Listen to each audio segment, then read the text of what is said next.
생각을 바꾸면 수익이 보인다. 역발상 투자의 문현진 멘토입니다. 자, 오늘도 많은 종목들이 급등하고요, 많은 종목들이 급락하고 있는데 이런 과정에서 우리가 가야 할 길, 상한가에 들어간 종목들 체크해보면 답이 나올 것 같습니다. 도움되신다면은 좋아요와 구독 그리고 알람 설정까지 반드시 부탁드리면서 바로 출발해 보도록 하겠습니다. 자, 일단 이번 주 목요일에 오후 8시에요. 제 문현진 주챔TV 유튜브 채널에서 또 온라인 강연 준비했으니까요. 많은 분들 오셔가지고 지금 시장에 대한 이야기 그리고 테이퍼링에 대한 이야기들 조금 듣고 가시면 좋지 않을까 싶으니까 오셔서 좋은 조언 듣고 가시면 좋겠습니다. 자, 일단 오늘 시장 바로 체크해 본다면요, 일단은 역시 지난주 목요일까지 끌고 올라갔던 증시 그렇게까지 더 치고 올라가지는 못하고 있죠. 제가 올라간다 하더라도 강하게 가진 못한다 라고 설명을 많이 드렸는데, 지금 사실 호재보다는 악재가 더 많은 시장이라는 것은 누누이 말씀드렸기 때문에 다들 아실 거예요. 이제 그러다 보니까 지금 상황에서 위쪽으로 계속 올릴 수 있느냐 라고 했을 때는요, 그건 좀 부담스러운 일이지 않을까 싶어요. 왜냐하면 선물 옵션 동시 만기를 노리고 지금 외국인들의 단타 물량들이 들어와가지고 매수세를 끌어올라와가지고 지수를 끌어올렸단 말이죠. 자, 그러면 지금부터 다시 또 만기까지 가려면 1월 9일입니다. 그리고 옵션 만기일은 3월 9일인 거죠.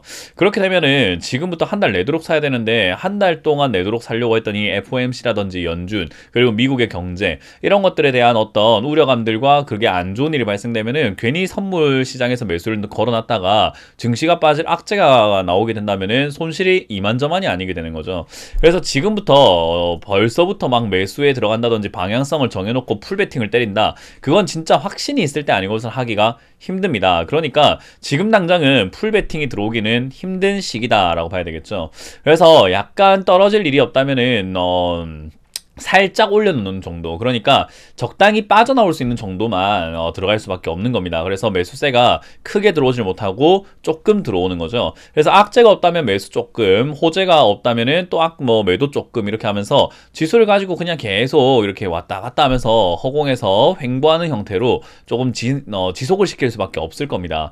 그 말은 여기서 큰 방향성이 나온다기보다는 지금 계속 이런 식으로 움직일 수 있다라는 거예요. 언제까지일까? 일단 이슈가 있다라고 한다면 FOMC겠죠. 이번 주 수요일 목요일에 회의가 있는데요, 그 회의가 열리고 난 다음에 어떤 일이 일어났는가, 화요일 수요일인가요? 어쨌든 이번 주에 그 연준 회의가 있는데 그때 어떤 일이 있는가에 따라 가지고 또 이야기가 달라질 것 같습니다. 만약 금리 인상에 대한 이야기가 좀 많이 나오게 된다면 역시나 증시 조금은 안 좋아질 가능성이 있지 않나, 그렇게 보시면 좋아요.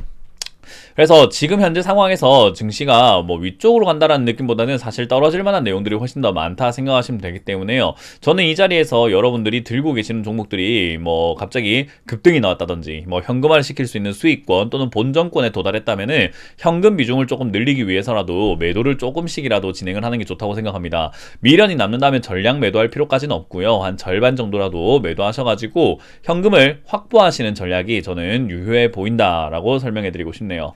자, 일단 그런 상황에서 오늘 급등하고 있는 종목들이 분명히 있는데요, 지금 차트 여러가지 종목들이 올라오고 있지만 일단 유진 로봇 그리고 다이나믹 디자인이라고 하는 이 기업 두 개가 급등되어 있는 게 확인이 되고요.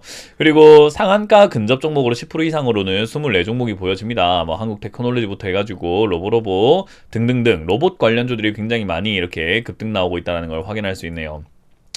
자, 그리고 오늘 한가 근처 10% 이하로 빠지고 있는 것은 위메이드 맥스인데요, 상당히 많이 빠졌잖아요. 그러니까 많이 급등을 했으니까 많이 빠졌다가 맞는 것 같아요. 이건 너무 이상 급등이다 라고 여러 번 설명해 드렸는데, 위메이드 맥스가 빠졌다고 해서 NFT 테마가 끝이 났나요? 라고 하면 그건 아닙니다. NFT 테마는 계속 살아있다 라고 보시면 되고요, 그런 관련주 쪽으로 여러분들이 계속 눈을 돌리신다면 아직까지는 수익을 낼 수 있는 그런 기회들은 여러 번 남아있을 것이다 생각이 드니까 NFT 테마 관심 가지는 것도 좋다라고 보시면 되겠네요.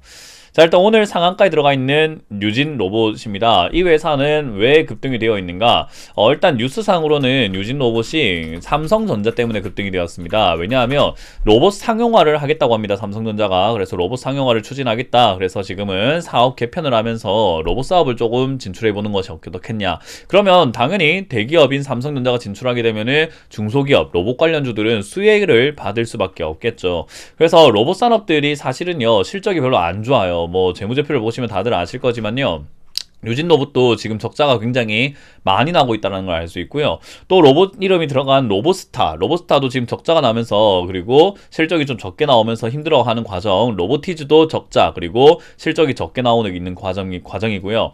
로보로보도 마찬가지죠. 적자가 나고 실적이 별로 안 좋은 상태입니다. 그러니까 로봇 관련주들과 자율주행 관련주 중에서 뭐 딱히 이렇다 할 만한 실적을 내고 있는 기업이 많이 없어요. 셀바스 AI 같은 경우도 최근에 이제 흑자가 조금 나고 있는 것 뿐인 거지, 사실은 이렇다 할 만한 포인트가 없다라는 거죠. 그래서 지금 사실은 기업이 너무 좋아서 올라왔다기보다는 테마성이라서 올라왔다라는 거고요. 지금 로봇 산업을 이제 상용화 추진한다고 해가지고 바로 상용화가 되지는 않을 겁니다. 그러니까 조금 먼 미래 이야기예요. 근데 지금 적자가 나고 있는 기업들이 올라왔다? 당연히 거품이겠죠. 그러니까 지금 들고 계시는 분들은 내가 너무 고가에 샀어요, 지금 괜히 미리 사가지고 물려 있었어요 하시는 분들은 사실 탈출의 기회를 좀 얻었다 생각하시면 좋아요. 왜냐하면 로봇 관련주들은 이렇게 추세로만 딱 따져봤을 때도요, 요 윗자리에 가깝게 매수하는 것이 아니라 아래쪽에 사놓으면은 사실 미래지향적인 산업들이기 때문에 사놓으면은 올라갈 건 뻔하잖아요. 근데 위에 사놓으면은 이 흐름에 따라서 물리는 게 당연하다는 거예요. 근데 이 물리는 과정 속에서 잠깐 올라왔다? 근데 적자 기업인데 이렇게 올라왔다? 그리고 뉴스 때문에 올라왔다? 저는 아직은 아니라고 봅니다. 그래서 이런 거는 테마성으로 급등되어 있기 때문에, 그리고 오래 지속될 것 같지는 않아요. 삼성전자가 로봇 산업의 상용화를 시킨다라고 이야기를 했을 때 그게 당장부터는 이제 계획을 짜야 되고 어떤 산업을 할지 어디다 투자를 할지 하나하나 가야 되기 때문에요. 사실 천리길도 한 걸음부터라고 하잖아요. 그러니까 지금 이제 첫 발 뗐다라고 이야기할 정도인 것 같아요. 그래서 그 정도 상황에서 뒤에 멀리 보고 내용이 많이 나올 수는 있어도 지금 당장에 또 뭔가 내용이 나오고 또 뭔가 내용이 나오고 또 뭔가 내용이 나오고 막 길어지는 않을 것 같다는 거죠. 그래서 단발성으로 끝날 가능성이 저는 있어 보인다 생각이 들고요. 그러면 길어봐야 이번 주입니다. 이번 주 금요일안에는 로봇 관련 테마는 거의 다 빠진다라고 해석을 하는 것이 훨씬 더 조금 우리가 안전한 투자를 할 수 있을 것 같아요. 그래서 들고 계시는 분들은 깔끔하게 정리하는 게 맞고요. 그리고 신규로 사겠다 하시는 분들은 사실 로봇 테마는 저는 개인적으로 추천드리지 않습니다. 뭐 주가가 저가에 있다면은 아무리 적자라고 하더라도 추천해볼만 하지만 사실 이거는 지금은 좀 애매해요. 적자이기도 하고 성장되고 있는 것은 아니기 때문이죠. 그래서 조금 가격이 떨어지면 메리트가 생길 것 같기 때문에 로봇테마는 지금 당장이 아니라 오히려 설거지처럼 약간 개미들에게 물량을 넘기는 냄새가 좀 많이 난다라고 생각이 드니까 그 점 조심하시면서 저는 매도 의견 드릴 수밖에 없을 것 같아요. 자, 그리고 다이나믹 디자인이 급등이 되어 있습니다. 다이나믹 디자인 이름을 뭐 이렇게 왜 이런 식으로 지어놨는지 우리가 알 수는 없지만요. 뭐 다이나믹하게 디자인을 하나요? 죄송합니다. 자, 어찌됐든 이 회사도 좋지 않아요. 적자가 나오고 있는 기업이고요. 이 회사를 가만 보게 되면은 뭐 타이어 금형, 타이어 제조 설비 이런 것들 한다라고 돼 있는데, 회사가 최근에 급등한 것은 메타버스에 진출하겠다라는 거죠. 지가 하고 있는 거나 잘하지. 안 되니까는 이제 메타버스까지 진출하겠다는 거죠. 사실 이런 기업들의 가장 큰 문제는요, 지가 하는 거나 좀 잘했으면 좋겠다라는 거예요. 근데 그걸 제대로 못하면서 이런 식으로 한다는 것을, 회사가 망해가는 기업들이 보통 많이 그렇게 합니다. 이거 안 되고 저거 안 되고 하니까 요것도 한번 해보자, 저것도 한번 해보자인데, 진짜로 회사를 살리기 위해서 사업을 하는 경우도 있지만요, 그러지 않고 주가를 부양시켜가지고 자기들 지분을 팔아내기 위해서 저렇게 하는 경우들도 굉장히 많아요. 근데 이 회사는 좀 지금 가능성이 좀 없어 보이는 기업이고요. 그런 상황이라고 한다면은 이 지분을 조금 정리하면서 지분에서 생기는 차익을 노리기 위해서 이렇게 급등시킨 것은 아닌지 조금 의심을 해볼 수밖에 없는 것 같아요. 그래서 이거는 이상급등이 나온다고 하더라도 신규로 따라붙기에는 너무나 위험한 종목이고요. 아마 감자를 할 가능성이 정말 높아 보이는 기업이긴 하거든요. 주식수도 지금 굉장히 많은데다가 회사가 자본금도 굉장히 높아가지고 시가총액 대비 자본금이 꽤 큰 편입니다. 그래서 그런 것들을 감안해 본다면 이 회사는 감자를 할 가능성이 높겠죠. 지금 부채 비율도 꽤나 있는 편에 유보율도 별로 없기 때문에 여러 가지 면에서 이 회사는 좀 그림이 좋지 않습니다. 그래서 이거는 들고 계셨던 분들은요, 조금 억울하지만 한 8,900원 이상대 급등 나와준다면 그냥 탈출하시는 게 맞고, 신규는 절대 잡아서는 안 되는 기업인 것 같다, 그렇게 조언을 드리고 싶네요.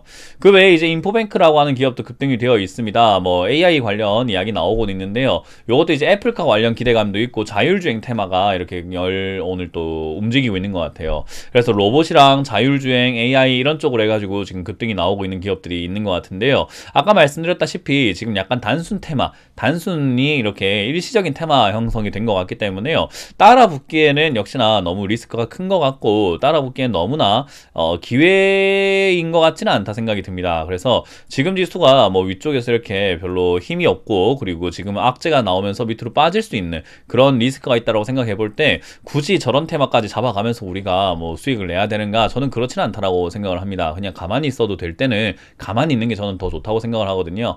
그래서 지금 상황에서는 굳이 우리가 뭐 서둘러서 뭐 매매를 해야 되고 뭔가 지금 테마도 따라 붙어야 되고 오늘 뭐 살 게 없는가, 오늘 뭐 수익 낼 게 없나, 그렇게 기웃거릴 필요까지는 없을 것 같다. 차라리 내 종목이 괜찮은 종목인가 아닌가를 진단하는 것에 조금 더 심혈을 기울이시는 게 좋을 것 같다 생각이 듭니다. 그래서 사실 남의 떡이 커 보이는 시장이긴 해요. 내 종목 되게 안 가는데 막 급등하는 종목은 계속 있기 때문인데요. 저는 그거 여러분들이 이겨내지 못하면 결국 또 끌려다니면서 또 새로운 종목을 사서 새로운 종목으로 또 물려 계실 가능성이 높을 거라 생각하니까 옮기지 마시고 지금 살 타이밍에 내가 이걸 옮겨갖고 수익 낼 수 있지 않을까라고 생각하면서 자만하지 마세요. 여러분들 그렇게 할 수 있는 실력이 없다, 그렇게 생각하시는 것이 맞아요. 그래서 차라리 가만히 있는 것이 오히려 유리할 때가 더 많다는 것을 꼭 명심하시면 좋겠습니다.